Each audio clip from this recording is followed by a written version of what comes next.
PSC based question standard 9 chapter 3 redox പ്രവർത്തനങ്ങളും രാസപ്രവർത്തന വേഗവും.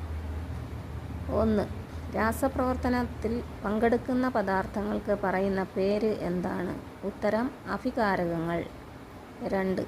രാസപ്രവർത്തന ഫലമായി ഉണ്ടാകുന്ന പദാർത്ഥങ്ങൾക്ക് പറയുന്ന പേര് എന്താണ്? ഉത്തരം ഉൽപ്പന്നങ്ങൾ. 3.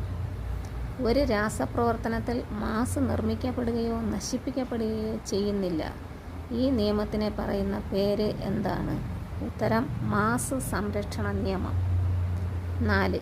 ഒരു രാസ സമവാക്യത്തിലെ അഭികാരക ഭാഗത്തെ തന്മാത്രകളിലെ ഓരോ മൂലകത്തിൻ്റെയും ആറ്റങ്ങളുടെ ആകെ എണ്ണവും ഉൽപ്പന്ന ഭാഗത്തെ തന്മാത്രകളിലെ ആറ്റങ്ങളുടെ ആകെ എണ്ണവും തുല്യമാക്കി എഴുതുന്നതിന് പറയുന്ന പേര് എന്താണ്? ഉത്തരം രാസസമീകരണം.